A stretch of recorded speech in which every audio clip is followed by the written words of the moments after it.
하나님 말씀 마태복음 2장입니다. 마태복음 2장 1절부터 12절 제가 봉독해 드리도록 하겠습니다. 마태복음 2장 1절부터 12절 하나님 말씀을 들으십시오.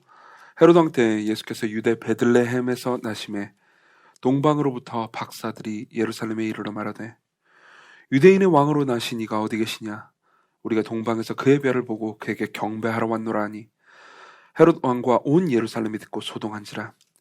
왕이 모든 대제사장과 백성의 서기관들을 모아 그리스도가 어디서 나겠느냐 물으니 이르되 유대 베들레헴이오니 이는 선지자로 이렇게 기록된 바 또 유대 땅 베들레헴아 너는 유대 고을 중에서 가장 작지 아니하도다.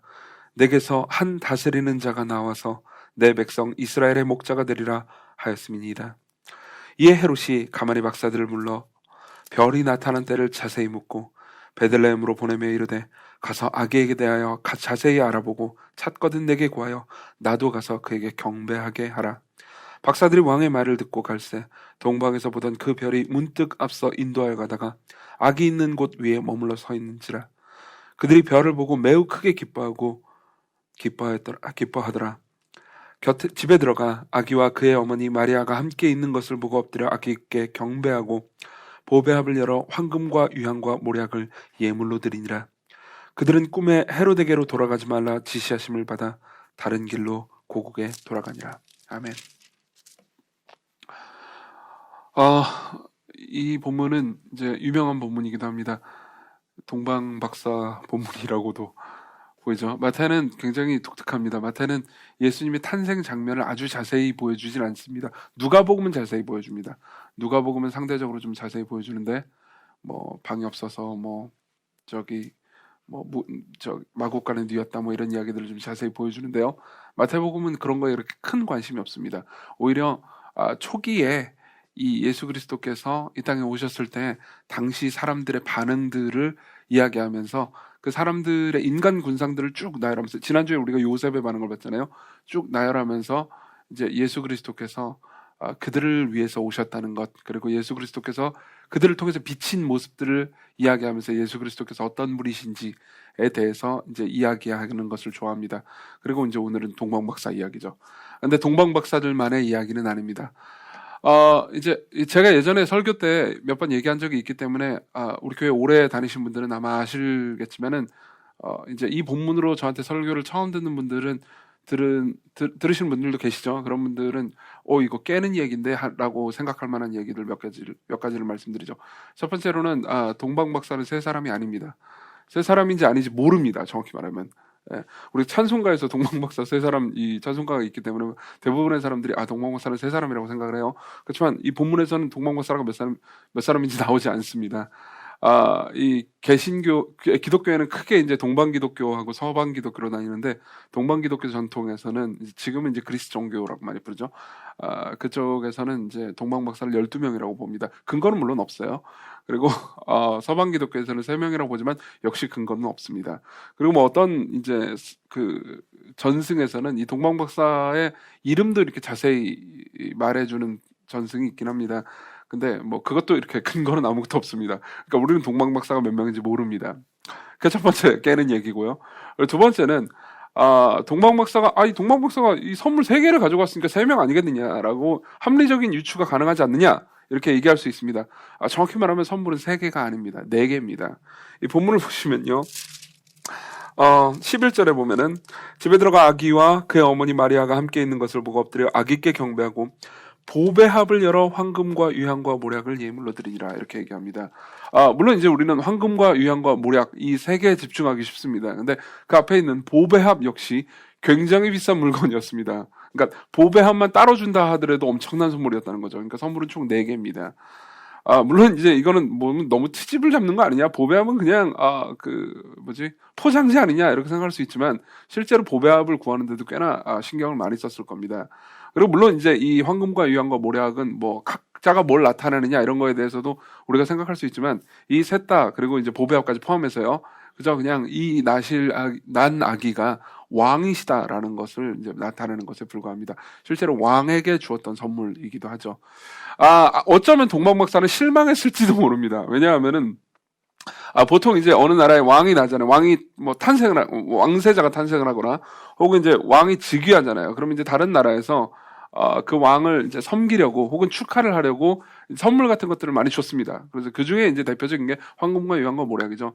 그래가지고 이제 보배에 잘 담아가지고 이제 딱 갖다 바치잖아요. 그러면 왕은 아이고 착하다, 먼 길을 와가지고 축하해줬구나 그러면서 이제 자기가 받은 선물보다 훨씬 더 많은 선물들을 어마어마하게 줍니다. 그럼 이제 박사들은 그걸 받아가지고 이제 수지 맞았다 그러면서 집에 가는 게 원래 이제 그들이 그걸 바랬을 수도 있습니다. 왜냐면 그때 당시 보편적인 관행이었기 때문이죠. 근데 이 베들레헴에 있는 아기에게는 줄 것이 아무것도 없었죠. 근데 어쨌든 간에 뭐 이런 것들을 감안해 보면 우리가 이제 이 본문에 대해서 그렇게 자세히 이해하고 있지는 못했구나라는 건 생각을 할 수가 있습니다. 그럼 본문은 뭘 얘기하고 싶은 걸까요? 본문을 통해서 마태가 하고 싶은 이야기는 뭘까요? 더 정확히 말하면 본문을 통해서 우리가 배워야 되는 게 뭘까요? 사실은 이제 본문은 이제 그들 가운데 계시는 하나님이 어떤 분이신지에 대해서 그리고 진짜 왕이 어떤 분이신지에 대해서 보여줍니다. 이 본문은 다음 주는 아니죠. 이번 주 돌아오는 성탄절날 우리가 이제 볼 본문하고 연계해서 볼 거긴 한데 여기 이제 나와 있는 다양한 인간 군상들이 있습니다. 그리고 인간 군상들은 나름의 지혜를 발휘해서 무언가의 구원을 찾습니다. 나름의 지혜를 사용해서 무언가 이제 살아갑니다. 근데 그 모든 지혜가 어떻게 한계가 있는지를 보여줍니다. 이 본문은. 그리고 이제 이 한계가 많은 지혜를 가지고 있는 이 인간들 가운데 계신 진짜 왕인 예수 그리스도는 얼마나 위대한 지혜인지 우리에게 보여줍니다. 그래서 이 본문은요 어떤 의미에서 고린도전서 1장 20절에 지혜 있는 자가 어디 있느냐, 선비가 어디 있느냐, 이 세대의 변론가가 어디 있느냐, 하나님께서 이 세상의 지혜를 미련하게 하신 것이 아니냐라고 말한 것의 그림 언어라고 볼 수도 있습니다. 그러니까 실제로 있었던 사건이 사실은 이제 나타내주고 있는 게 세상의 모든 지혜가 사실은 무력하고 전혀 지혜처럼 보이지 않는 어리석어 보이는 하나님의 지혜인 예수 그리스도만이 위대하다라는 것을 말해주고 있는 거죠. 그래서 먼저 저는 처음에 이제 여기 나와 있는 인간 군상들의 모습을 이제 총 세 가지로 분류할 겁니다. 세 분류들의 인간 군상들의 모습을 하나씩 보면서요. 인간의 지혜가 어떻게 한계가 있는지에 대해서 먼저 말씀드릴 겁니다. 그리고 두 번째로는 거기에 반하는 하나님의 지혜가 얼마나 아름다운지 그리고 얼마나 은혜로운지에 대해서 두 번째로 말씀드릴 겁니다. 그리고 마지막으로 여기 나온 예수 그리스도가 얼마나 위대한 하나님의 지혜인지 그리고 예수 그리스도라는 하나님의 지혜가 얼마나 우리에게 은혜로운지 이렇게 세 단계로 말씀드리겠습니다. 먼저 인간 지혜의 한계들부터 보죠. 여기 보면요. 최소한 이제 세 종류의 인간이 나옵니다. 사실은 소동하고 있는 이 예루살렘의 그 백성들 3절에 나오면 헤롯 왕뿐만 아니라 온 예루살렘이 듣고 소종한지라 이렇게 얘기하는 걸로 봐서 인물들이 더 나오긴 하지만 이제 인물들의 상황을 구체적으로 얘기하는 건 이제 세 부류의 인물들이 나옵니다. 첫 번째로는 헤롯이고요. 두 번째로는 박사들이고요. 그리고 세 번째로는 헤롯에게 예수님이 나실 곳을 그리고 박사들에게 예수님이 나실 곳을 알려준 대제사장과 서기관들이죠. 먼저 헤롯부터 생각을 해보죠. 헤롯은 인간의 악한 지혜는 뜻을 이루지 못한다라는 것을 말해줍니다.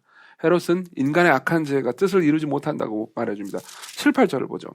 이에 헤롯이 가만히 박사들을 불러 별이 나타난 때를 자세히 묻고 베들레헴으로 보내며 이르되 가서 아기에 대하여 자세히 알아보고 찾거든 내게 구하여 나도 가서 그에게 경배하게 하라 이렇게 얘기합니다. 우리가 다음 주에서 자세히 보겠지만은 이 이야기는 진짜로 자기가 이제 이 예수님께 가가지고 예배를 드리겠다라는 말이 아니죠. 당연히 가가지고 이제 찾으면 죽여버리겠다라는 거죠. 사실 이제 역사를 자세히 살펴보면 그리고 실제로 이 마태복음 1차 독자들은 이제 다 알았을 만한 내용인데요. 이때 당시 헤롯은 거의 편집증적인 증세를 보였습니다. 어떤 거였냐면 자기의 목숨을 누군가 해칠지도 모른다. 그리고 자기의 왕위를 누군가 빼앗아갈지도 모른다라는 굉장한 두려움에 사로잡혀 있었습니다. 실제로 이제 이때 당시 이 로마 제국 전체를 다스리는 헤롯보다 상급자라고 볼 수 있는 사람이죠. 로마 제국 전체를 다스리고 있는 이제 왕은 아우구스트였습니다. 우리가 보통 옥타비아누스라고 알고 있는 사실 로마 제국 전체에서 이제 가장 강력한 왕권을 가진 왕이었죠. 아우구스투스는 나중에 이제 헤롯 대왕이 하던 이제 일들을 귀로 듣고 나서 뭐라고 그러냐면 아이고 차라리 그냥 그의 아들이 되는 것보다는 그의 돼지가 되는 게 낫겠군, 이런 말을 한 적이 있습니다. 근데 이제 이 그리스어로 아들이 이제 휘우스고, 그리고 이제 이 돼지가 휘스거든요. 그러니까 이제 언어 유희를 한 거죠. 그의 휘우스가 되기보다는 그의 휘스가 되는 게 낫겠군, 이런 얘기를 한 적이 있습니다. 이게 무슨 소리냐면은 자기가 생각할 때 이제 왕세자를 세웠어요. 왕세자 자기 아들이겠죠. 아들을 세워놓고 저 아들이 내가 죽기 전에 왕을 빼앗을 것 같은 의심이 들잖아요. 그러니까 완전 편집증인 겁니다. 의심이 들잖아요. 그러면 그냥 가차없이 죽여버렸습니다. 뭐 자기 아내도 죽이고 그냥 왕창 죽였어요. 그리고 나서 이제 아우구스트스는 이제 자기한테 직접적인 해가 되지 않는 한, 다시 말하면 자기에게 충성하기만 하면은 뭐 그 지역에서 뭔 짓을 하든 간에 그렇게 크게 간섭하지 않았거든요. 근데 이제 그 얘기를 듣고 나서 어이가 없긴 했던 거예요. 그러니까 이제 생각을 해보니까, 야, 돼지는 그 자랄 때까지 키웠다가 잡아먹잖아요. 그죠? 그러니까 이제 어느 정도 이 성년 돼지가 되기까지 기다려주긴 하는데, 저놈 자식들은 그냥 다 크기도 전에 그냥 아빠에 의해서 살해당하네? 그러면서 저 집에 아들이 되는 것보다는 돼지가 되는 게 낫겠다, 이렇게 얘기를 할 정도였죠. 그만큼, 헤롯은 편집증적이었습니다. 그래서 뭐 자신의 왕권을 위협한다라고 생각하는 사람들은 뭐 가차 없었죠. 심지어 이 아들이나 왕녀까지 죽여버릴 정도였으니까 이제 뭐 말 다 한 거 아닙니까? 여기에는 사실 배경이 있습니다. 이제 헤롯은 저번에도 한번 말씀드렸는데요. 절반은 유대인이었지만 절반은 에돔 사람이었습니다. 그러니까 왕권의 정통성을 별로 가지고 있지 않았어요.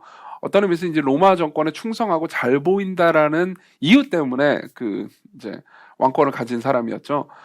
그러다 보니까 이제 항상 자신의 정통성에 대해서 불안해했고, 그런데다가 이제 다윗의 자손이, 그것도 베들레헴에서 태어났다. 그러면은 정통성이 있는 거잖아요. 다윗 그러면은 어쨌든 유대인들한테는 최고의 정통성입니다. 그러니까 뭐 우리나라에서 뭐 이시 왕조 이런 거하고 뭐 비교도 할 수 없을 정도로 최고의 정통성을 가진 사람인데, 그 다윗 가문에서 누가 나왔다 그러면 엄청난 정통성을 지닌 거 아닙니까? 그러니까 혹시 이 사람이 반역을 해가지고, 혹은 이 사람 때문에 이제 내 왕권이, 그리고 내 왕조가 흔들릴지 모른다라는 두려움 때문에 이제 벌벌 떨었겠죠. 그래서 죽이려고 듭니다. 실제로 이제 우리가 다음번 설교 때 듣겠지만, 결국은 이제 아주 참극이 벌어지죠. 그런데 그 결과는 어떻게 됐습니까? 12절에 보면요. 그들은 꿈에 헤로데게로 돌아가지 말라 지시하심을 받아 다른 길로 고국에 돌아가니라, 이렇게 얘기합니다. 이제 이 박사들이 결국 예수님을 찾았죠. 별의 인도함을 받아서 예수님을 찾고 나서 이제 그분에게 경배를 하고, 그리고 다시 이제 박사들의 생각은 아마 이랬을 겁니다. 그러니까 그 헤롯이 자기에게 그러니까 실제 아기를 죽이려고 자기한테 그렇게 얘기했을 거라고 상상도 못했을 거 아니에요. 물론 박사들도 굉장히 잘못이 있어요. 왜 그러냐면은, 자, 3절을 보십시다. 2절을 봅시다. 죄송합니다. 2절을 보면요. 박사들이 예루살렘에 와가지고 왕궁에 도착하자마자 뭐라고 말하냐면, 유대인의 왕으로 나신 이가 어디 계시냐? 우리가 동방에서 그의 별을 보고 그에게 경배하러 왔노라, 이렇게 얘기합니다. 보세요.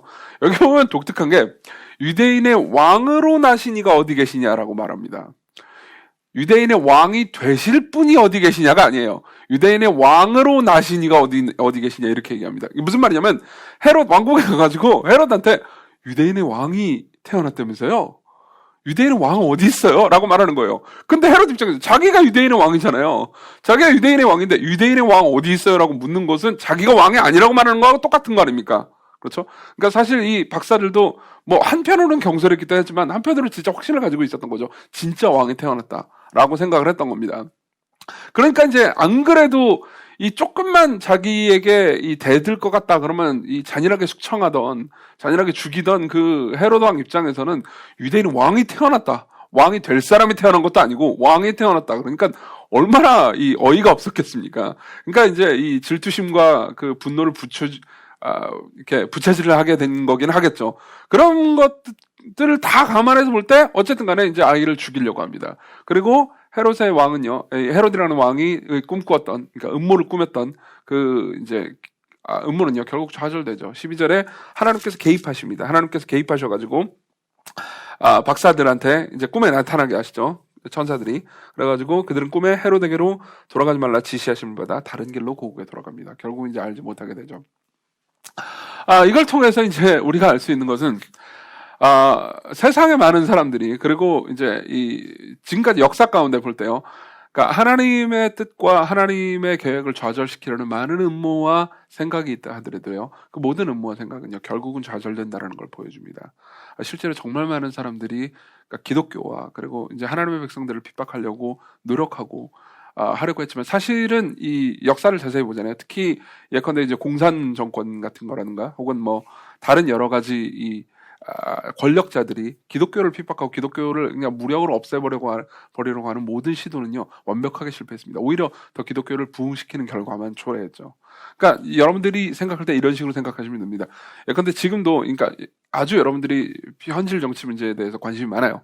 그래가지고 정치로 하면은 기독교에게 불리할 텐데, 혹은 저런 방식으로 하면은 지금 현재 어떤 진보나 보수 어느 정권이나 마찬가지입니다. 그러니까 다 그때마다 사람들은 불안을 느낍니다. 저렇게 되면은 교회한테 너무 해가 되지 않을까? 저런 결정을 하면 교회가 무너지지 않을까라고 생각할 수 있지만 실제로 어떤 악한 의도를 가지고 무슨 일을 해도 하나님께서 교회를 보호하시는 데는 지금까지 실패하신 적이 없습니다. 이 부분이 정말 중요합니다. 그리고 역으로 마찬가지로 내가 하나님의 뜻을 거슬러서 어떤 악한 음모를 꾸민다 하더라도요. 그건 결국은 이제 처음에는 좀 잘 되는 것처럼 보일 수 있지만 나중에는 결국 좌절되는 것을 보게 될 겁니다. 우리는 이 문제에 있어서 이제 다음번 설교, 성탄절 설교 때 더 자세히 보게 될 거니까 오늘은 여기까지만 하겠습니다. 헤롯에 대해서는 우리가 이렇게 보죠. 그 다음 이제 박사들입니다. 박사들은 인간의 선한 지혜 역시 한계가 있다는 것을 보여줍니다. 인간의 선한 지혜 역시 한계가 있다는 것을 보여줍니다. 자, 그럼 이 박사들은 누굴까요? 예전에 제가 이제 설교할 때 얘기한 적이 있지만은 모르시는 분들이 아마 아직도 많을 겁니다. 여기서 말하는 박사는 닥터나 뭐 PhD를 의미하는 게 아닙니다. 실제로 이제 그리스어로는 마기 혹은 마고이라고 부릅니다. 마기. 이 마기들은 누구냐면 점성술사들입니다. 그러니까 이제 별을 보면서 세계 전체의 이제 정치적인 역학이나 뭐 이런 문제들을 연구하는 학자 집단이라고 볼 수 있죠. 이때 이 대부분의 주석가들이 이제 당시의 그 상황이나 문헌들을 이렇게 샅샅이 살펴보면서 뭐라고 이야기를 하냐면은 이때 당시 이제 이 마귀들은 최고의 엘리트의 전문직들이었을 것이다라고 이야기를 합니다. 그러니까 대부분의 왕들은 이제 가까운 곳에 마귀를 두었습니다. 그래서 지금으로 치면은 이제 정치 경제 분야에서 이제 미래에 대해서 점치고 뭐 요즘도 미래학자라는 사람들이 있잖아요. 미래학자들을 뭐 예를 들면 점집 사람들을 이렇게 보지 않잖아요. 굉장히 공부를 많이 해야 되는 엘리트 집단들이잖아요. 그러니까 실제로 이 동방에서 온 이 마귀들은 굉장히 지금으로 치면 아주 명문대를 졸업하고 그리고 굉장히 훈련과 교육을 많이 받은 엘리트 집단인 거죠. 참고로 여러분 그거 아십니까? 다니엘도 직업이 마귀였습니다. 예. 다니엘도 이 바벨론에서 하는 일이 그러니까 똑같은 일은 아니었겠지만 이쪽 일이었어요. 근데 성경은요, 이 마귀들에 대해서 굉장히 뭐라고 해야 될까요? 부정적으로 얘기하는 본문들이 많습니다. 예를 들면은, 예레미야 10장 2절은 이렇게 얘기합니다. 여호와께서 이와 같이 말씀하시되, 여러 나라의 길을 배우지 말라. 다시 말하면, 그때 당시 최신 학문들이나 그런 것에 의존하지 말라. 그 다음 뭐라고 말하냐면, 이방 사람들은 하늘의 징조를 두려워하거니와, 하늘의 징조를 두려워한다고 말하죠. 이게 마귀들이 하던 일이에요. 하늘의 징조를 보고 별의 움직임을 보고 저건 심상치 않다. 어떤 나라가 흥망성쇠가 있을 것 같아. 이런 식으로 생각을 하는 거죠. 하늘의 징조를 보고 두려워하거니와 너희는 그것을 두려워하지 말라. 이렇게 얘기합니다. 이사야 47장 13절도 이렇게 얘기합니다. 네가 많은 계략으로 말미암아 피곤하게 되었도다. 하늘을 살피는 자와 별을 보는 자가 초하룻 날에 예고하는 자들에게 일어나 네게 임할 그 일에서 너를 구원하게 하여 보라. 이렇게 얘기합니다. 그러니까 점성술사들 와보라고 해라. 그들이 진짜 구원을 줄 수 있느냐라고 묻는 거죠. 예. 그러니까는 지금 이제 성경은 이렇게 얘기하는 겁니다. 점성술이라는 것이 어떤 근거가 있는 것도 아니고 실제로 그것이 세상이 움직여가는 하나님의 통치를 알아맞출 수도 없을 뿐더러 바꿀 수도 없다라고 얘기하는 거죠. 그럼에도 불구하고 당시의 마귀들은 최고의 엘리트 계층들이었고 가장 이 최신의 지식을 가지고 있다고 여겨졌습니다. 이거는요 사실은 이제 지금으로 적용해도 마찬가지일 겁니다. 물론 여러분들은 지금 점성술이 아니에요. 지금 현대 과학시대 때 점성술을 믿는 사람이 어디 있습니까? 지금은 이제 과학시대고 우리는 이제 더 많은 것들을 알고 있고, 그리고 게다가 이제 더 많은 것들을 생각하고 있기 때문에 이때 마귀들하고 비교가 되지 않습니다. 이때는 뭐 과거의 신화적 세계관에 의존하는 사람들이고 우리는 과학을 믿고 있지 않습니까? 라고 얘기할 수 있습니다. 그렇지만요, 여러분 재밌는 게 뭐냐면 아무리 과학적으로 예컨대 뭐 심리학이나 사회학 이런 것들을 과학이라고 말하지 않지 않습니다. 다 과학이라고 말하죠. 어, 그런 것들을 볼 때, 이런 문제들을, 예를 들어보죠. 지금의 마귀들은 누굽니까? 지금의 마귀들은 다 어디 있습니까? 대학교에 있겠죠. 아니면 최고의 전문직이나 뭐 아주 이 높은 뭐 정치나 뭐 학계나 뭐 이런 곳에서, 그러니까 뭐 사람들을 가르치거나 이끄는 일들을 하고 있겠죠. 그런 사람들이 보통, 가장 뭐 과학적이고 가장 지혜롭고 가장 똑똑하다고 우리는 보통 믿습니다. 근데 생각해보면요. 그런 사람들의 지혜들이 한계가 없습니까? 그렇지 않죠. 지금도 우리는 그들이 실수하는 것들을 종종 뭐 뉴스나 여러 가지 방식으로 봅니다.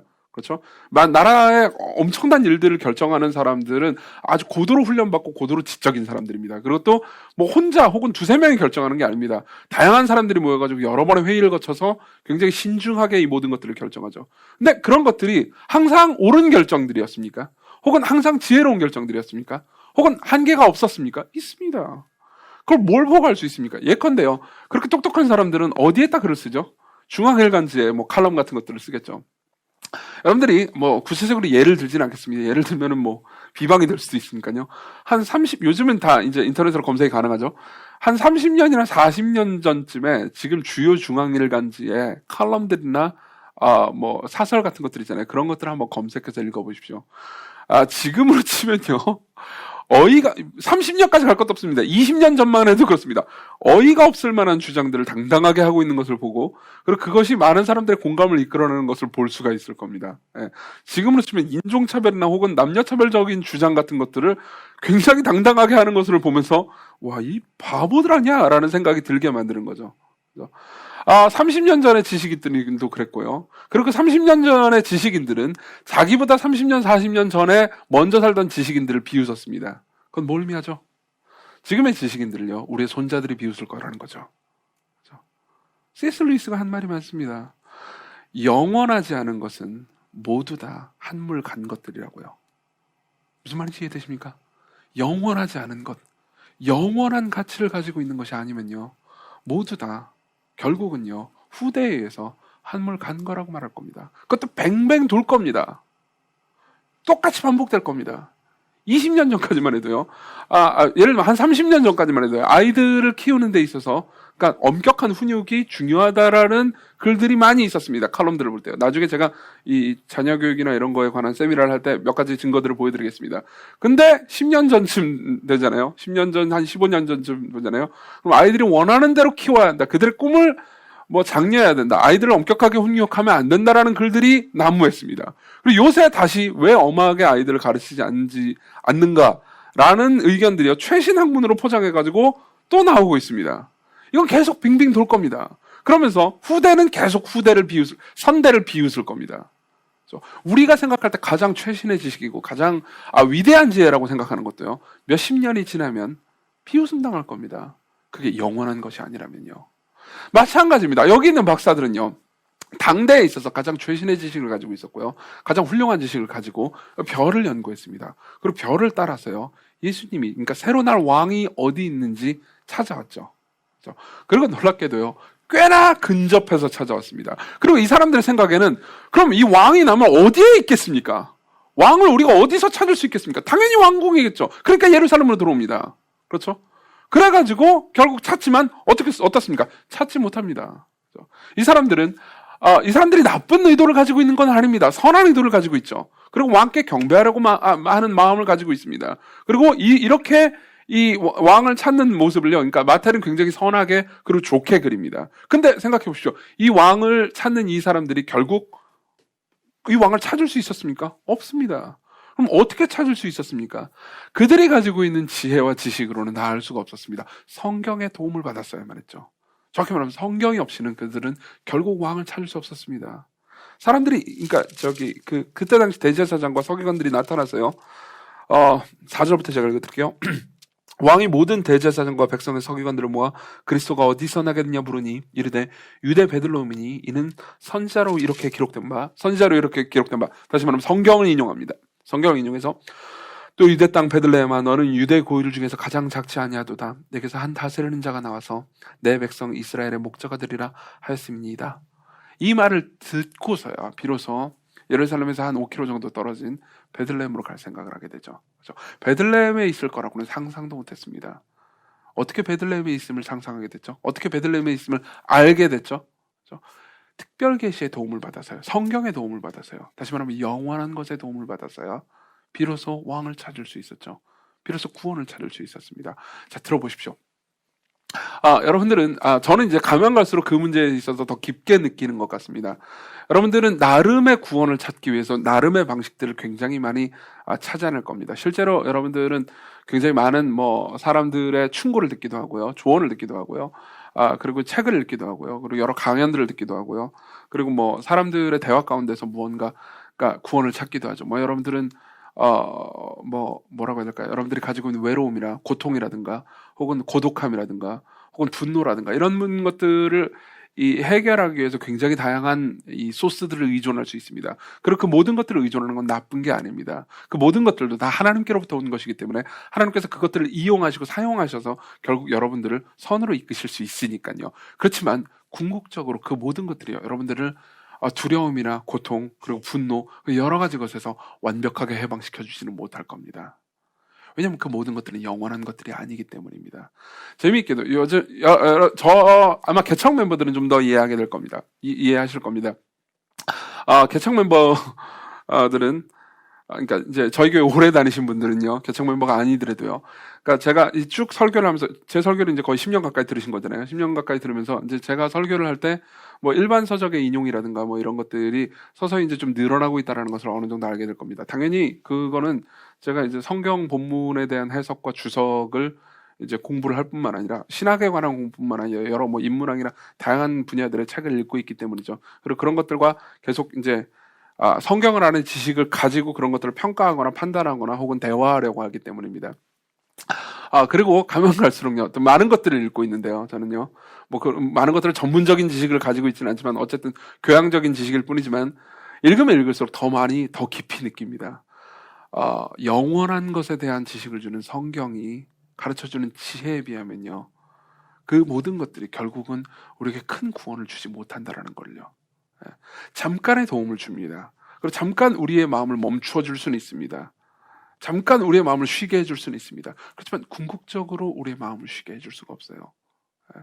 저는 예전에 여러분들 저랑 이 복음 안에서 발견한 참된 자유 책을 같이 읽으신 분들은 느끼셨겠지만, 그 책 같은 경우에는 현대 세속적인 자존감 이론이 얼마나 큰 한계가 있고, 그리고 예수 그리스도 안에서 우리가 누릴 수 있는 복음의 능력이 얼마나 큰 위로가 되는지에 대해서 배우셨을 겁니다. 이와 같습니다.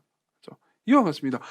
과학도 좋고요. 그리고 심리학도 좋고요. 사회학도 좋고요. 여러 가지 지혜들, 꼭 학문이 아니더라도 여러 가지 지혜들도 다 좋습니다. 나쁘다고 말하는 것이 아닙니다. 그렇지만 그 모든 것들이 우리를 궁극적으로 구원으로 이끌어주지 않습니다. 우리를 궁극적인 마음의 자유로 이끌어주지 않습니다. 우리를 궁극적인 해방으로 이끌어주지 않습니다. 그리고 이 박사들도 마찬가지죠. 그래서 여러분들이 예를 들면 디모데후서 3장 15절에 있는 말씀, 또 어려서부터 네가, 디모데에게 바울이 말하는 겁니다. 또 어려서부터 네가 성경을 알았나니 성경은 능히 너로 하여금 그리스도 예수 안에서 믿음으로 말미암아 구원에 이르는 지혜가 있게 하느니라. 라는 말은요, 여기서 말하는 구원은 단순히 그러니까 내가 예수 믿고 천국 간다, 천국 티켓을 딸 수 있다 정도의 의미를 말하는 게 아닙니다. 여러분들 정말로 구원할 겁니다. 여러분들 정말로 구원할 겁니다. 여러분들 마음 안에 있는 모든 종류의 두려움과 초조함과 분노와 괴로움과 그리고 삶 가운데서 여러분들이 겪는 모든 종류의 고통 있잖아요. 그 모든 것들을 견딜 수 있는 힘을 줄 겁니다. 그리고 그 모든 고통 가운데서도요, 행복할 수 있는 지혜를 줄 겁니다. 그리고 이러한 지혜를 줄 수 있는 영원한 것은요, 성경밖에 없습니다. 30년 전의 지혜를요, 지금 비웃고요. 그리고 30년 전의 사람도 그 30년 전의 지혜자들을 비웃었지만 2000년 내내, 아니 2000년보다 훨씬 더 오랫동안 이 책은요, 물론 지금도 비웃고 수많은 사람들이 이 책을 비웃고 있긴 하지만 이 책은요, 끊임없이 계속해서 사람들을 구원해왔습니다. 저는 이 책이 닿는 곳마다, 그리고 이 책의 가르침 안에 있는 복음이 들려지는 곳마다 사람들의 삶이 변하고요, 그리고 사람들의 영혼이 획기적으로, 그러니까 완전히 변하고 성품마저도 변하는 것을 끊임없이 봐왔습니다. 그 말은 뭐냐면요, 여러분들도 영원한 것에 전착한다면요, 여러분들의 영혼에 진정한 안식을 찾을 수 있다는 거죠. 여러분들은 자유로워질 수 있습니다. 세 번째입니다. 이게 더 중요해요. 세 번째로는 인간의 피상적인 지혜는요, 결국 아무런 일을 이루지 못한다는 겁니다. 인간의 피상적인 지혜는요, 결국 아무런 일을 이루지 못합니다. 무슨 말인지 설명해 드릴게요. 이건 되게 재밌습니다. 여기 이 전체 이 인간 군상 중에서 제일 재미있는 부류는요, 바로, 4절에 나오는 왕이 모든 대제사장과 백성의 서기관들을 모아라고 말했던 대제사장과 서기관들입니다. 이 사람들은요, 동방의 박사들이 왔습니다. 왕이 어디 있습니까? 라고 물었습니다. 그러니까 이 사람들은 대답해 줬습니다. 이 사람들은 특별 계시를 알고 있었습니다. 성경을 알고 있었어요. 다시 말하면 영원한 것에 대한 지식이 있었던 거죠. 근데 영원한 것에 대한 지식을 알고도 그리고 그걸 가르쳐 줍니다. 우리가 미가서 5장 2절을 인용해 드리겠습니다. 그러면서 여기 지금 6절은요, 미가서 5장 2절을 인용한 거거든요. 미가서 5장 2절을 인용해 줍니다.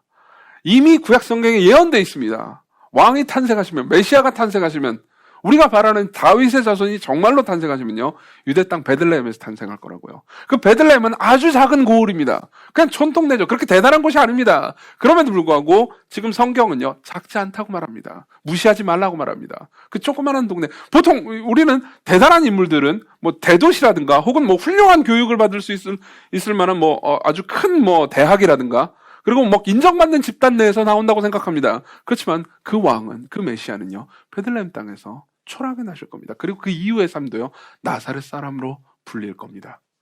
둘 다 구약 성경에 있는 예언들입니다. 그리고 이야기해 줍니다. 그럼 뭡니까? 정확히 그들은요, 왕을, 다시 말하면 예수 그리스도를 어떻게 만날 수 있는지에 대한 지식을 알고 있는 거죠. 그리고 놀랍게도 그걸 알고 있지만 그들은 가지 않습니다. 이게 세 번째 부류죠. 그리고 교회 내에서도 얼마든지 있는 가장 흔한 부류이긴 합니다. 제가 이제 이 연초에, 지금도 강력하게 추천하는 책이지만 여러분들에게 복음의 언어라는 책을 추천한 적이 있습니다. 제프 벤더스탈트 목사님의 책이죠. 그 책은요, 그러니까 여러모로 아주 유익합니다. 복음을 우리에게 어떻게 지속적으로 말해줄 수 있는지, 그리고 우리가 복음으로 어떻게 변화될 수 있는지에 대한 실천적인 지혜들을 아주 많이 담고 있습니다. 근데 그 책은요, 가장 이 충격적인 부분이 서두거든요. 서두는 이렇게 말하고 있습니다. 제가 읽어드릴게요. 들어보십시오. 여기서 나는 제프 벤더스텔트 목사님 본인입니다. 목사님이에요. 나는 불신자이다. 당신도 불신자이다. 우리 모두가 불신자라는 말은 우리 삶에 여전히 하나님을 믿지 못하는 부분들이 있다는 의미다. 우리는 하나님의 말씀과 그분이 예수 그리스도를 통해 이루신 일이 내 과거와 현재와 미래를 책임지기에 충분하다는 사실을 온전히 믿지 못한다. 우리는 하나님의 말씀과 그분이 하신 일이 충분하다고 온전히 믿지 못한다. 나는 불신자이다. 물론 매 순간 그런 것은 아니다. 그러나 불신의 순간들이 있다. 아마 당신도 그럴 것이다. 나는 확신한다. 여러분, 이 설교를 듣고 있는 대다수는요, 아마 예수 그리스도를 믿음으로 고백하는 분들일 겁니다. 예수 그리스도를 나의 주와 구주로 믿음으로 고백하는 분들일 겁니다. 그렇지 않은 분들도 계시겠지만 대다수는 그럴 겁니다. 그렇지만 우리는요, 때때로 실천적으로는요, 삶에 있어서는 불신자처럼 행동하기도 하고요. 예수 그리스도가 내 삶의 모든 것의 주인이요, 왕이요, 구원자요, 안식이 되신다라는 사실을 뇌로 이해하고 있긴 하지만 실제로 우리의 전존재로 믿고 있지 않을 때가 많습니다. 우리는 때로는 불신자고 때로는 무신론자가 됩니다. 그렇죠? 마찬가지였죠. 백성의 대제사장과 서기관들 역시 그랬습니다. 이들은 믿고 있었습니다. 왕이 태어날 때 여기 계실 거라고요. 여기 태어나실 거라고요. 그리고 동방의 박사들이 올 때, 동방의 박사들이 왔다는 건 보통 일이 아닌 겁니다. 얼마든지 따라서 아주 가까운 곳이거든요. 박사들은요, 아마 적게는 1000km 정도, 그리고 좀 길게는 1400km 정도를 걸어왔을 겁니다. 근데 여기서는 5km도 안 돼요. 예루살렘에서 베들레헴은 금방 갑니다. 다시 말하면 1시간 안쪽으로 갈 수 있는 거리입니다. 근데 안 갑니다. 예배하러 가지 않습니다. 실제로 이거는요, 우리가 예수 그리스도에 대한 지식을 알더라도 우리 삶이 예수 그리스도께로 가지 않는다라는 것을, 자주 그런다는 것을 말해주죠.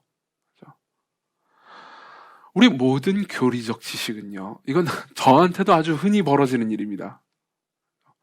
우리 모든 교리적 지식들은요, 그 지식 자체로만은 우리를 구원하지 못합니다.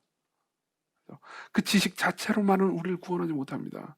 그 지식이 우리를 움직이게 할 때, 그 지식을 우리가 마음으로 정말 믿을 때, 우리가 마음으로 받아들일 때 그 지식이 우리를 구원합니다. 저도 그리스도 안에서 하나님께서 다함없는 사랑을 주셨다는 것을 믿을 뿐만 아니라, 뇌로 믿을 뿐만 아니라, 여러분들에게 자주 전하지 않습니까? 그럼에도 불구하고 아주 자주 자기 연민에 사로잡힐 때가 있습니다.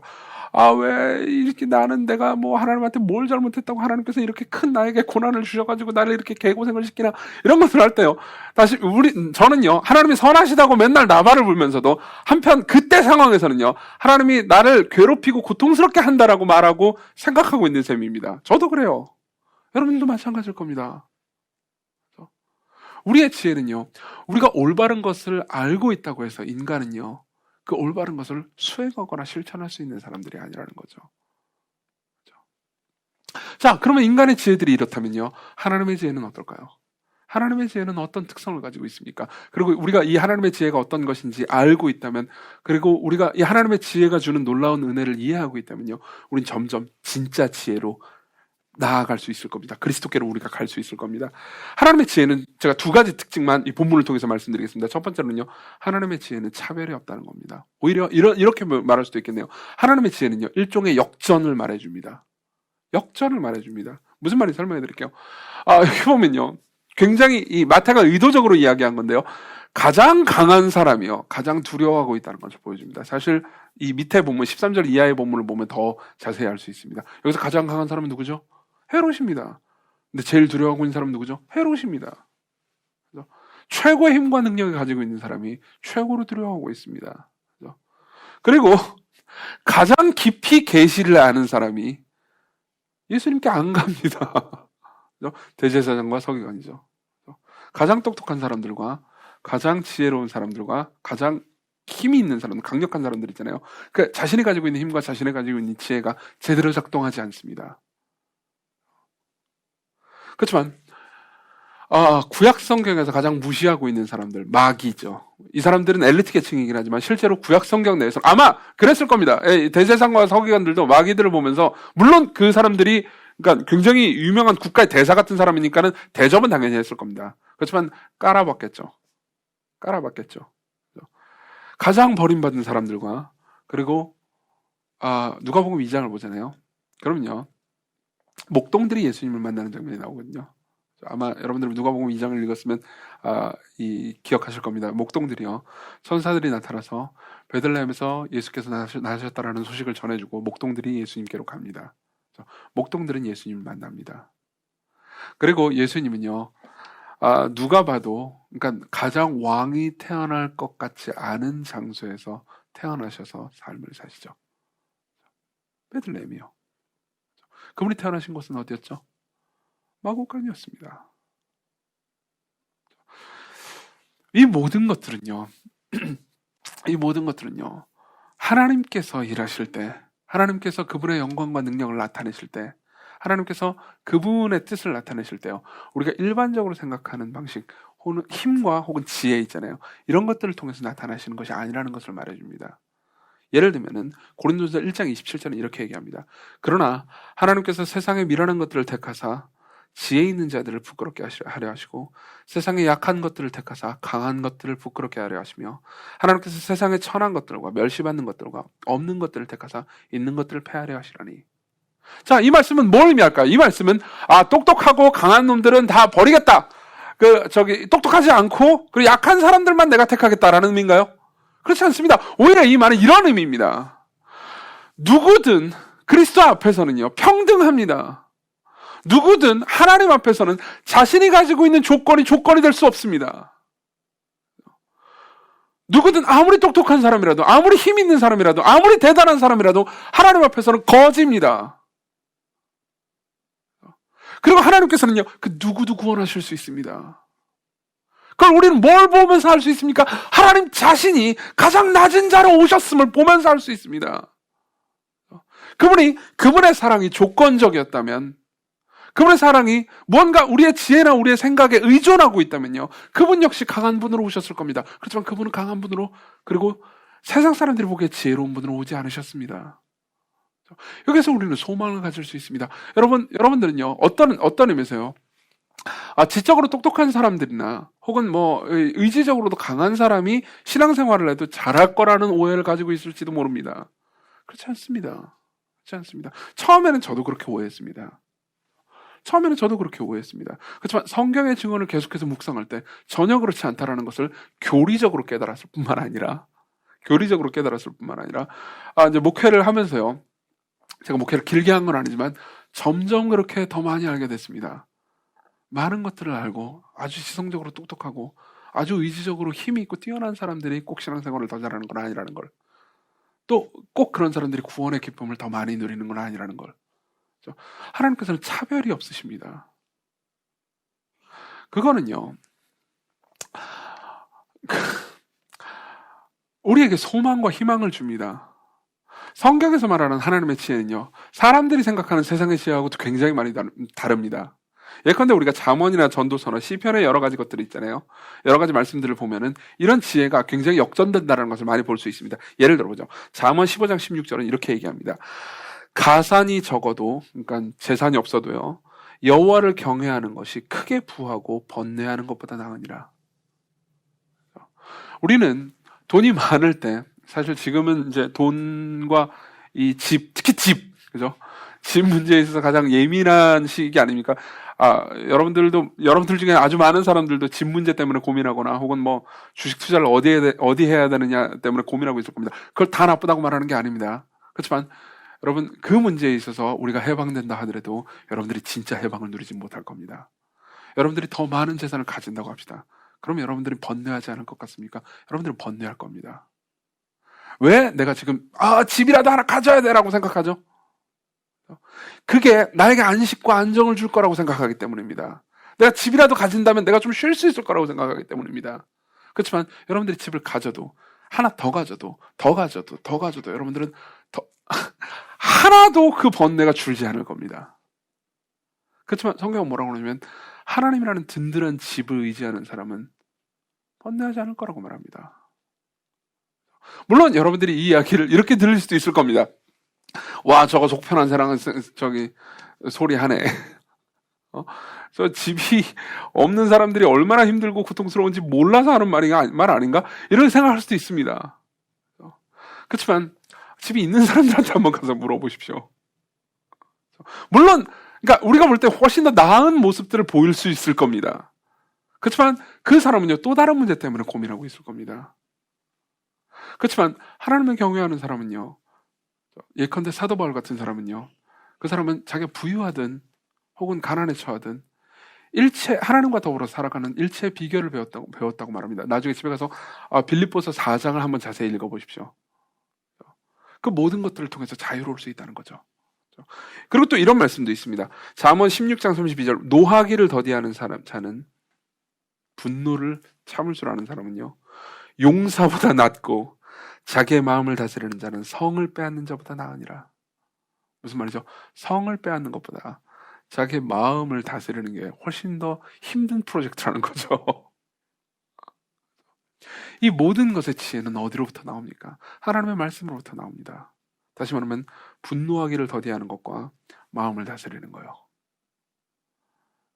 여러분들 중에서는 아직 못 들으셨을 분도 계시겠지만 지난주까지 이 박현진 목사님이 분노에 대해 설교한 거를 들으신 분들이 계실 겁니다.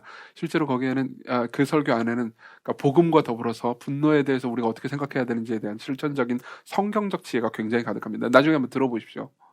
실제로 여러분들이 물론 박현진 목사님도 분노에 대해 설교했지만 분노를 정복하지 못했을 겁니다. 맞죠? 저도 마찬가지고요. 하지만 서서히 여러분들이 복음 안에서 분노를 정복해 가잖아요. 그러면은 여러분들이 무언가를 더 가지는 것보다 훨씬 더 깊은 그리고 분명한 행복을 느끼게 될 겁니다. 반면에 이 세상의 지혜는요, 좁고 배타적인 경향이 있습니다. 성경의 지혜는요, 누구나 차별 없이 그 지혜를 얻을 수 있다고 말합니다. 성경의 지혜는 누구나 자신의 죄로부터 구원받을 수 있다고 말합니다. 죄의 책임뿐만 아니라 죄의 능력으로부터도 구원받을 수 있다고 말합니다. 실제로 내가 죄를 미워하고 서서히 변화될 수 있다고 말합니다. 그렇지만 세상의 지혜는 좁고 배타적인 경향이 있습니다. 세상의 지혜는요, 물론 세상의 지혜는 기독교를 향해서 이렇게 얘기합니다. 예수 그리스도를 믿어야만 구원을 받는다고 말하다니 이게 너무 좁고 배타적인 거 아니야? 너무 막 편협한 거 아니야? 라고 말하지만 실제로 세상의 지혜는요, 세상의 지혜야말로 좁고 편협한 면이 있습니다. 세상의 지혜는요, 그러니까 어느 정도로 똑똑하지 않으면 안 된다고 말합니다. 어느 정도로 자격이 있지 않으면 안 된다고 말합니다. 제가 지난주인가요? 지난달이었군요. 좀 몇 주 됐네요. 이제 저는 가끔 이제 무신론자들의 글을 읽곤 합니다. 왜냐하면 대화를 하기 위해서죠. 근데 이제 그 중에서 유명한 크리스토퍼 히친스의 글이 있습니다. 크리스토퍼 히친스가, 이제 기독교에 대해서 이렇게 굉장히 신랄하게 비판을 해요. 그러니까 거의 비아냥거리거든요. 특히 예수님의 베들레헴 탄생을 가리켜서 이렇게 이야기합니다. 들어보십시오. 왕가의 혈통이 예언과 자랑의 근거가 될 만한 소재라면 왜 다른 곳에서는 예수의 출신이 천하다는 것을 그토록 강조하는 걸까? 지금 마태복음 이 본문 가지고 얘기하는 겁니다. 이런 것이 대중영합주의가 아니라면 무엇이란 말인가? 종교가 먼저 가난하고 교육 수준도 낮고 삶의 갈피도 잡지 못하는 다수를 상대로 자신의 존재를 알리려고 하는 것은 그리 놀라운 일이 아니다. 여러분, 이 뒤에 있는 교만이 보이십니까? 이 책에는요, 신은 위대하지 않다라는 책인데요. 물론 굉장히 재밌는 이야기들이 많습니다. 이 사람 굉장히 똑똑하고, 굉장히 영특한 사람이거든요. 그러니까 아주 촌철살인의 말들을 많이 합니다. 근데 그 안에는요, 그러니까 놀랍게도, 그러니까 자신은 교육받은 사람이고, 자신은 똑똑한 사람이고, 이 무지한 대중들을 내가 계몽하겠다는 의식으로 가득합니다. 그래서, 종교를 믿다니 이 바보 멍청이 같은 놈들아! 라는 의식이 엄청나게 강력합니다. 그러면서 중간에 이런 이야기도 있습니다. 그토록 계몽을 했는데도 불구하고 많은 사람들이 여전히 신을 믿고 있다는 게 사람들의 진실을 원하지 않는다는 것을 반증한다는 얘기들도 있습니다. 왜 그럴까요? 이 사람은 궁극적으로 이 사람이 추구하는 구원은요, 지식으로 인해서 자유로워지는 겁니다. 종교 같은 얽매이는 굴레로부터 자유로워지는 거겠죠. 근데 그 자유에 이르기 위해서는요, 똑똑해야 된다고 말하는 거죠. 이 무지랭이들아, 너희들은 아직도 종교를 믿고 있잖아. 여러분, 뭐가 더 편협합니까?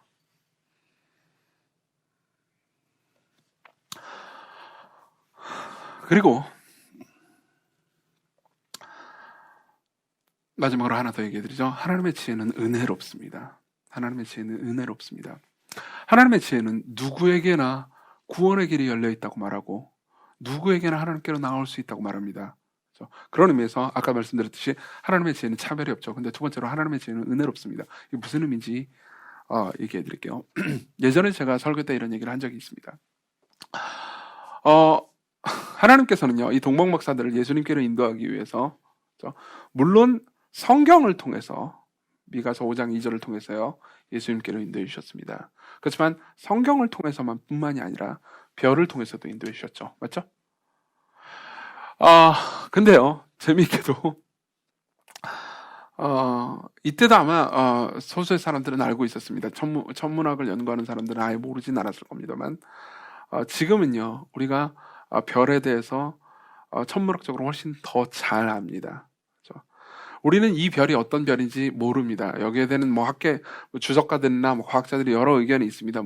케플러 같은 사람은 토성과 목성의 합이었다, 컨정션이었다 이렇게 주장하기도 하고요. 근데 이 별이 어떤 별인지, 이 별이 어떤 별이길래 케플러래요. 이 박사들을 이렇게 인도했는지 우리는 잘 모릅니다. 어떤 사람은 신성이었다고 말하기도 하고 그렇습니다. 근데 어떤 별이든지 간에 요즘은요, 우리는 별이 새로 출현하기 위해서는요, 상당한 시간이 걸린다는 걸 압니다. 그렇죠? 그리고 별이요, 저기 반짝반짝 빛나는 별 가까이 있네라고 느껴도요, 실제로 저 별이 적게는 몇십 광년, 많게는 몇백 광년의 이 거리가 있다라는 걸 압니다. 그렇죠? 아주 밝은 별은 백만 광년 이상의 별도 육안으로 식별할 수 있다고 하더라고요. 제가 좀 찾아봤는데. 그렇죠. 그래도 작게는 몇십 광년 정도일 거고요. 멀게는 몇백 광년이죠. 그 말은 무슨 말이냐면요, 지금 우리가 보고 있는 그 별빛 있잖아요. 그거는 이제 이 광년이라는 게 그거잖아요. 빛이 1년 동안 달려갈 수 있는 거리잖아요. 몇백 광년 떨어져 있다라는 것은 지금 여기서 빛이 출발을 해도 몇백 년 걸린다는 거 아닙니까? 저 별까지 도달하는데.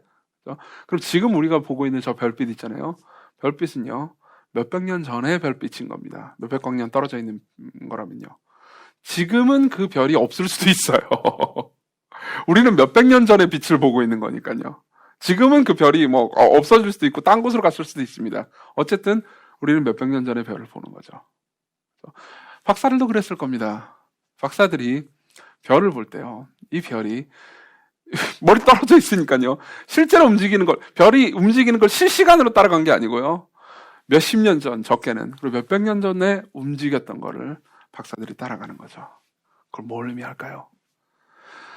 하나님께서는 박사들이 예수님을 만나게 하기 위해서 최소 몇십 년, 길게는 몇백 년, 혹은 훨씬 더 큰 기간 동안, 긴 기간 동안 준비해 오셨다는 것을 말해주죠.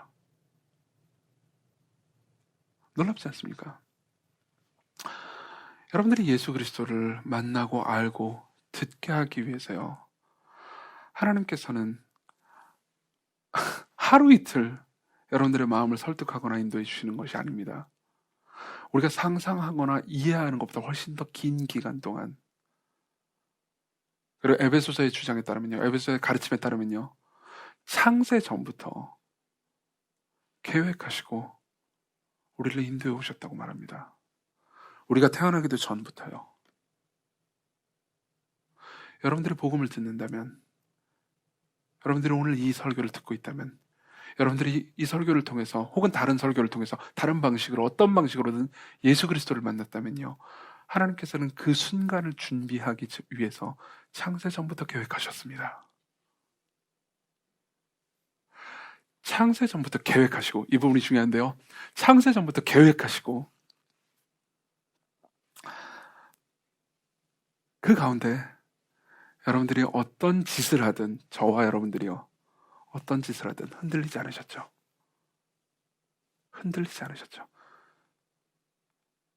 우리가 중간에 죄를 저지를 때, 어떤 죄를 막 저지르면서 하나님 싫어! 혹은 뭐, 대놓고 없어! 무시할 거야! 라고 아무리 죄를 저질러도요, 하나님께서는 흔들리지 않으셨습니다. 하나님께서는 한 번도 흔들리지 않으셨습니다.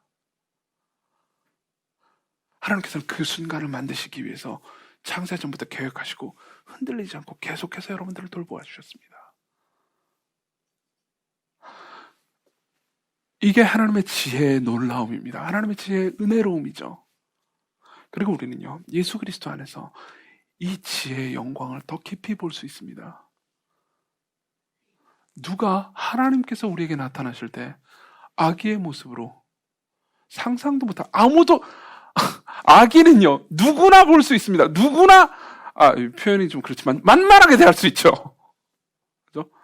아기를 만나가지고 아기하고 놀 때는 무슨 고도의 지식이 필요하지 않습니다. 아기를 만나서 아기와 함께 교제할 때요, 무슨 대단한 권력과 힘이 필요하지 않습니다. 그냥 눈만 맞추면 됩니다. 하나님께서는 우리에게 그러한 존재로 오셨습니다. 그분이 아기로 계셨다는 것은 우리에게 이렇게 말씀해 주는 것과 똑같습니다. 난 너희들에게 자격과 조건을 따지지 않겠다. 난 너희들에게 자격과 조건을 따지지 않겠다. 내가 너를 만날 때 내가 너희들의 눈을 맞추겠다. 내가 아기가 되겠다. 내가 너와 더불어 교제하기 위해서 내가 너희들의 눈을 맞추고 너희들의 가장, 이 표현이 신성모독적이지 않았으면 좋겠습니다. 그러나 이 표현이 오히려 하나님의 영광을 드러낸다고 생각합니다. 저는 내가 가장 만만한 존재로 오겠다. 그분이 여러분들과 더불어서 교제하시기 위해서요. 그리고 그분이 여러분들과 더불어 교제하는 기간 동안 그분은 계속해서 오래 참으시고, 그분이 택하시고 부르시는 사람들을 사랑하시기 위해서 오래 참으십니다. 창세 전부터 계획하신 사람들을 그분께로 인도하시기 위해서 오래 참으십니다. 예수 그리스도의 삶을 보십시오. 그분의 삶 전체가 자기가 사랑하는 백성들, 자기의 제자들을 사랑하시고 부르시기 위해서 오래 참은 역사입니다. 여러분, 그저께요, 금요일날 금요기도회를 들으셨는지 모르겠는데, 나중에 한번 꼭 들어보셨으면 좋겠습니다. 오늘이나 내일 중으로 설교가 올라올 거예요. 하나님께서 사도 요한을 부르시고 찾으시기 위해서 어떤 은혜를 베푸셨는지, 어떻게 오래 참으셨는지를 볼 수 있을 겁니다. 근데요, 자, 하나만 더 얘기해 드리죠. 이 얘기만 하고 마치겠습니다. 들어보십시오.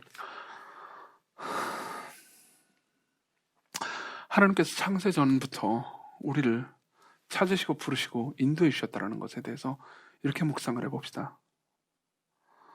우리는 아주 자주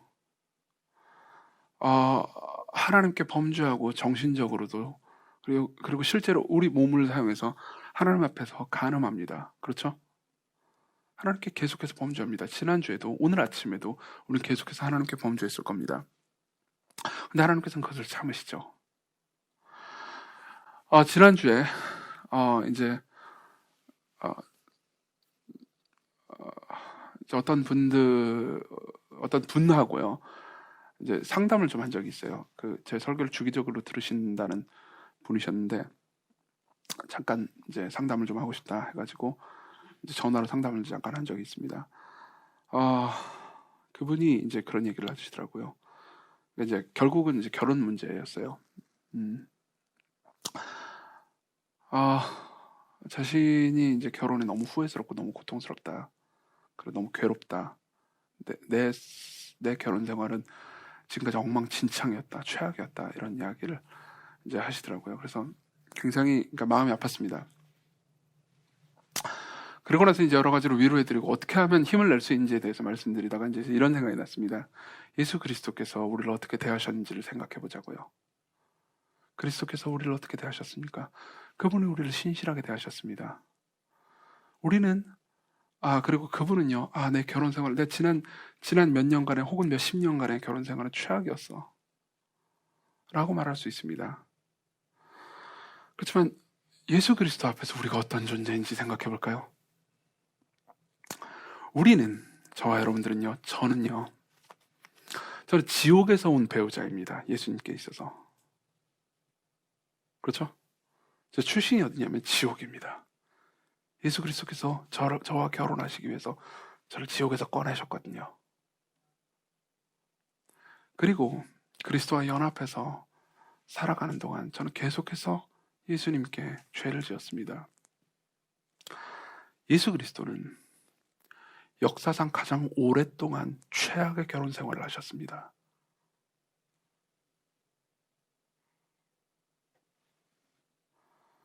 예수 그리스도께서는 신약만 따지면 2000년, 그리고 그 전까지 따지면요 수천 년 동안 자기 백성과 결혼하시고 자기 백성과 더불어서 최악의 결혼 생활을 하셨습니다.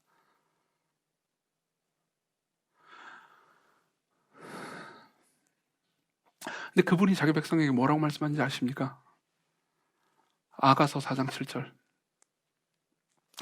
나의 사랑, 너는 어여쁘고 아무 흠이 없구나.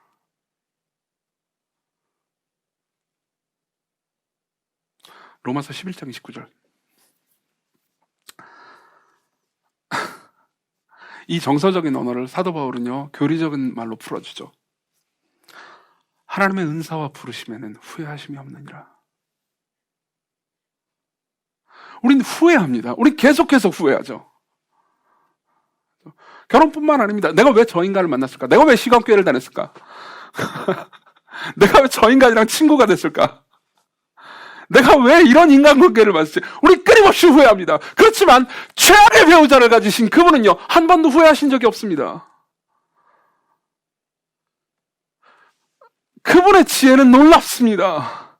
그분의 지혜는 순결한 자를 택해서 순결한 결혼을 하시는 것이 아니고 순결하지 않은 자를 택해서 순결하게 여기시는 지혜입니다.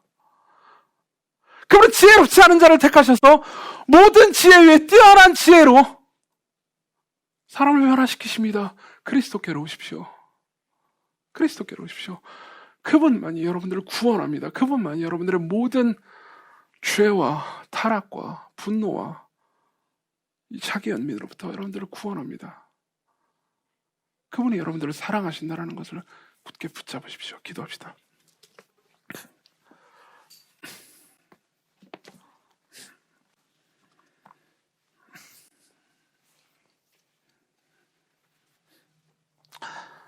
우리 같이 주께 마음을 드리고 그분의 사랑 안에서 우리가 쉴 수 있게 기도합시다.